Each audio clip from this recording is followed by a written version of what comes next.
کیونکہ یہ زمین آج سجدوں کو ترس رہی ہے، اور یہ مسجدیں آج اللہ کے ذکر کو اور تلاوت کو اور سجدوں کو ترس رہی ہے۔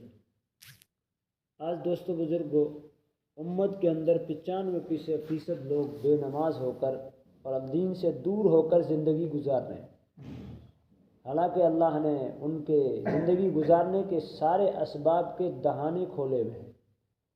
روزی کے اللہ پاک نے دروازے بہت کھول دیے، لیکن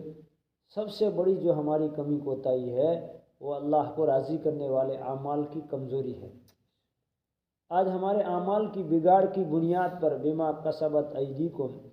جیسے تمہارے اعمال ہوں گے ویسے تمہارے حکام ہوں گے۔ آج اعمال کا بگاڑ ہے،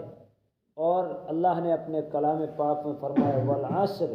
ان الانسان لفی خسر، زمانے کی قسم کھا کر اللہ فرماتے ہیں سارے انسان گھاٹے میں ہیں، سب کے سب خسارے میں ہیں۔ ان الانسان لفی خسر، سارے کے سارے انسان گھاٹے میں ہیں، لیکن وہ نہیں ہے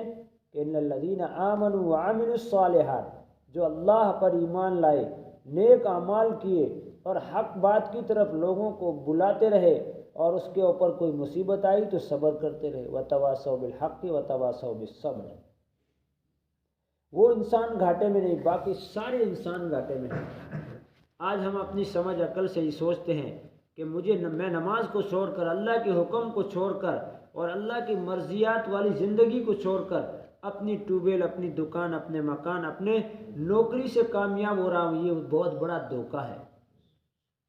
کہ اللہ پاک نے دنیا تو جتنی ہمارے مقدر میں اتنی اللہ دے دیں گے،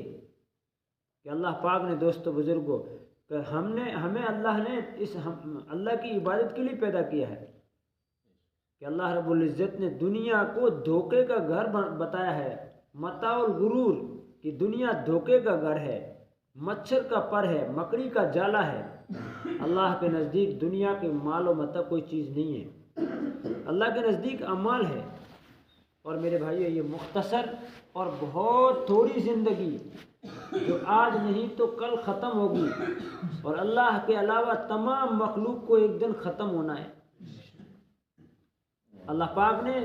قرآن پاک میں فرمایا کل من علیہا فان ویبقى وجہ ربک ذو الجلال والاکرام فبأی آلاء ربکما تکذبان، کہ اللہ پاک نے سورہ رحمان میں بتا دیا کہ کون کون سی نعمتوں کو تم جھٹلاؤ گے۔ کل من علیہا فان، میرے علاوہ اللہ پاک فرماتے سب کو ختم ہونا ہے، باقی رہنے والی ذات ذو الجلال والاکرام ہے، اللہ کی ذات باقی رہے گی، کوئی باقی نہیں رہا نہ رہے گا، ایک دن سب کو ختم ہونا ہے۔ اور پھر دوستو بزرگوں، ساری مخلوق کو اللہ ختم کر دیں گے، قیامت برپا کر دیں گے، اور ہماری قیامت تو ہماری موت پر ہو جائے گی۔ ایک قیامت کبریٰ ہے، ایک قیامت صغریٰ ہے۔ ہماری موت آ گئی، ہمارے اوپر تو قیامت صغریٰ واقع ہو گئی، ہم نے آخرت کے مناظر دیکھ لیے، آخرت کی تمام مصیبتیں، پریشانیاں، تکلیفیں، اور آنے والی آخرت کی زندگی کو اپنے آنکھوں سے دیکھ لیں گے جس دن موت آ جائے گی۔ اور موت کا تو دوستو بزرگوں 100 میں سے 100% یقین آئے گی۔ اللہ نے یہ مختصر اور تھوڑی سی زندگی، ہمیشہ رہنے والی آخرت کی تیاری کرنے کے لیے اللہ نے بھیجا ہے، کہ اللہ پاک نے خود فرمایا ہمارا مقصد وما خلقت الجن والانس الا لیعبدون، جنات اور انسانوں کو میں نے اپنی عبادت کے لیے پیدا کیا ہے۔ اسی لیے دوستو بزرگوں، ہمارا آپ کا دنیا میں آنے کا مقصد کہ اللہ کا بڑا احسان کہ ایمان دے دیا، ایمان کا مل جانا دوستو بزرگوں فخر کی بات ہے، لیکن ایمان کو بچا کر لے جانا فکر کی بات ہے، کہ ہمیں فخر ہے اللہ نے ایمان دیا ہے، لیکن دوستو بزرگوں ہمارا ایمان کی مثال ایک پانی کے چمچ کی طرح ہے، کہ ایک چمچ کا پانی ہے، ایک گلاس کا پانی ہے، ایک گھڑے کا پانی ہے، ایک تالاب کا پانی ہے۔ پانی سب کو کہتے ہیں، چمچ والے کو بھی پانی، لوٹے والے کو، گھڑے والے کو، اور سمندر کو اس کو بھی پانی کہتے ہیں، اس کو بھی پانی کہتے ہیں۔ کوئی اگر چمچ میں لا کر کے بھی کیا ہے تو پانی ہے، سمندر میں پوچھے گی کیا ہے تو پانی ہے۔ ہمارے ایمان کی مثال بھی یہی ہے کہ ہمارا ایمان چمچ کے پانی کے برابر ہے۔ چمچ کے پانی سے نہ کھانا بنتا ہے، نہ وضو ہوتا ہے، نہ پیاس بجھتی ہے، نہ کپڑے دھلتے ہیں، نہ غسل ہوتا ہے، کوئی کام نہیں آتا ہے۔ لیکن گھڑے اور سمندر کا پانی اس سے سب ہوتا ہے، اس سے ساری ضرورتیں پوری ہوتی ہے۔ اسی طریقے سے ہمارے ایمان کا حال ہے دوستو بزرگو۔ ایمان والے تو ہیں،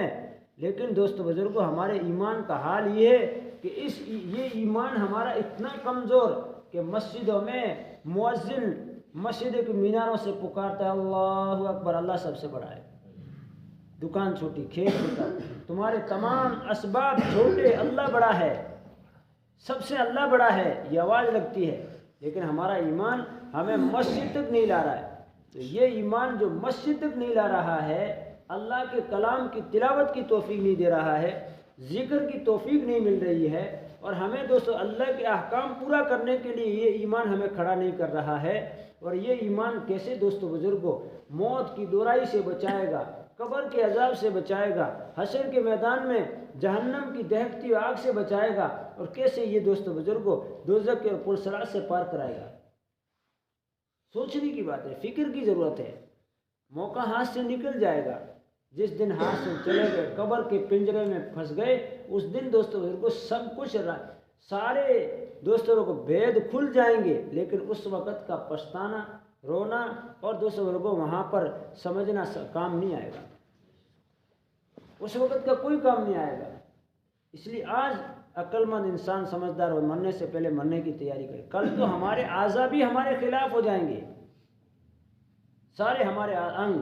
ہاتھ، پیر۔ اس لیے میں نے پڑھا وَتُكَلِّمُنَا أَيْدِيهِمْ الْيَوْمَ نَخْتِمُ عَلَىٰ أَفْوَاهِهِمْ۔ سورہ یاسین میں آیت ہے کہ اللہ نے فرمایا الْيَوْمَ نَخْتِمُ عَلَىٰ أَفْوَاهِهِمْ وَتُكَلِّمُنَا أَيْدِيهِمْ وَتَشْهَدُ أَرْجُلُهُمْ بِمَا كَانُوا يَكْسِبُونَ،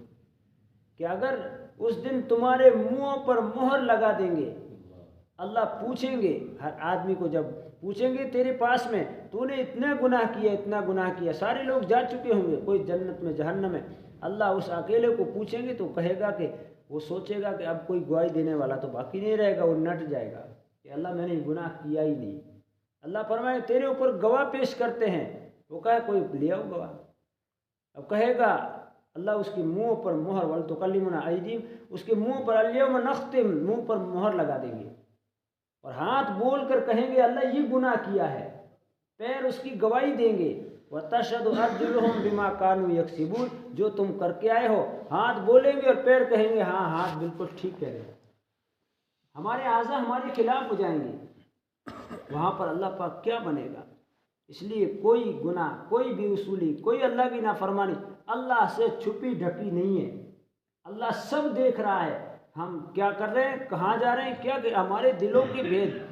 جو آج سے پہلے ہمارے دلوں میں خیال آیا اس کو بھی جانتا ہے، ابھی ہمارے دلوں میں کیا ہے اس کو بھی جانتا ہے، آئندہ جو ہمارے دل میں کیا بات آئے گی اس کو بھی اللہ جانتا ہے۔ اللہ تو ساری چیزوں کو، اللہ کو علم ہے، ساری زمین کے ذرے ذرے کی گنتی اللہ کو معلوم ہے، سارے درختوں کے پتے پتے اللہ کو معلوم ہے کہ اس پوری دنیا کے درختوں کے پتے کتنے ہیں، سارے سمندروں کے اندر پانی کتنا قطرے ہیں اللہ اس کو بھی جانتا ہے، اللہ ساری مخلوق کو جانتا ہے۔ اس لیے دوستو اس اللہ کے دوستو ہمیں نافرمانی کر کے ہم نہ دنیا میں کامیاب نہ آخرت میں کامیاب ہو سکتے ہیں۔ اسی کی فکر، اسی کا رونا یہ روز آ رہا ہے، اللہ کرے ہماری زندگی میں دین آوے، ہم دنیا میں بھی کامیاب بن کر زندگی گزاریں، اور مرنے کے بعد لامحدود زندگی آ رہی ہے اس میں بھی کیسے کامیاب ہوئے۔ اسی کے لیے چلت پھرت ہے، اسی کے لیے محنت ہے، اور اسی کے لیے تو صحابہ نے قربانیاں دی، انتھک قربانیاں دی۔ اللہ کے نبی نے ایک پاس میں 70 مرتبہ جا کے دین کی دعوت دینے والے اپنے پورے خاندان کو شہید کرا دیا، اپنے پورے خاندان کو اس دین کے خاطر تڑپا دیا۔ اللہ کے نبی صلی اللہ علیہ وسلم ایک مرتبہ اپنی بیٹی حضرت فاطمہ کے ہاں جا رہے ہیں، حضرت فاطمہ رضی اللہ آواز دی میری بیٹی، پیاری بیٹی، دروازہ کھولو، یوں کہتی ہے اللہ کے نبی میرے ابا آپ کے ساتھ کون ہے؟ ان کا میرا صحابی ہے۔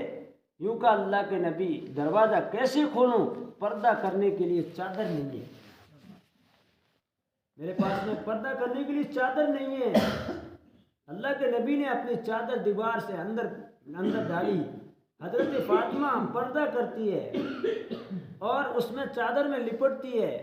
پھر دروازہ کھلتا ہے، لیکن کیا دیکھتے ہیں کہ حضرت فاطمہ رضی اللہ تعالیٰ عنہ مصلی پہ کھڑی ہے، بار بار گر رہی ہے، پھر اٹھتی ہے۔ حضور نے فرمایا بیٹی آج تیرا کیا حال ہو گیا؟ کیونکہ اللہ کے نبی پہلے تو بھوک تھی، اپنے بیماری نے آ کے گھیرا ہے۔ ارے وہ باپ جو طائف کے پتھر کھا کر نہیں پگھلا، وہ باپ وہ نبی جو طائف کے پتھر، نوکیلے پتھر جسم کو لہو لہان کر کے نہیں تڑپا، اپنی بیٹی کے آنسوؤں سے تڑپ اٹھا، اور حضور کی آنکھوں سے آنسو آ گئے اور بیٹی کو گلے لگایا اور کہا بیٹی فکر کی بات نہیں، اگر تو چاہے مصلی اٹھا اور نیچے دیکھ، اگر چاہے تو زمین مدینے کے سارے پہاڑ سونے کے بنا دے۔ مصلی اٹھایا تو سونا بنا ہوا ہے کہ بیٹی یہ سونا ہے، چاہے تو اس سونے کو اور اس مدینے کے سارے پہاڑ سونا بن کر تیرے ساتھ میں، تیرے باپ کے ساتھ میں چلے، لیکن بیٹی اس کا جواب دینا پڑے گا، اللہ کے ہاں اس کی پوچھ ہوگی۔ تو حضرت فاطمہ کہتی ہے مجھے اس سونے کی ضرورت نہیں ہے کہ میں اس کا بارے میں اللہ کے سامنے جواب دہی کے لیے کھڑی ہونی پڑے، مجھے یہ زندگی محبوب ہے۔ تڑپ کے رو کے اور اپنے آپ کو بھوک پیاس سے ستا کے دنیا سے چلی گئی، لیکن ابا کے دین پہ آنچ نہیں آنے دیا۔ آپ کا پورا خاندان شہید ہو رہا ہے، سامنے کفر و شرک کی کربلا کے میدان میں حسن اور حسین ایک ایک کر کو شہید کیا جا رہا ہے، ایک ایک کو دوستو پیاسا تڑپا کے ختم کیا جا رہا ہے۔ ایک مرتبہ جبرائیل آتے ہیں حضرت حسین کو، اللہ کے نبی اپنے گود میں اپنے نواسے کو چوم چاٹ اور پیار محبت کر رہے تھے۔ جبرائیل نے کہا اللہ کے نبی آپ اپنے نواسے کو کتنا ہی چوم لے، ایک دن آپ کی امت کے لوگ اس کو قتل کریں گے، اور وہ مٹی لا کے دکھائی۔ حضور رونے لگے، صحابہ کو کیا ہو گیا، کوئی اندر ازواج مطہرات نہیں جا رہی۔ حضور حضرت حسین کو گلے لگا کر رونے لگے،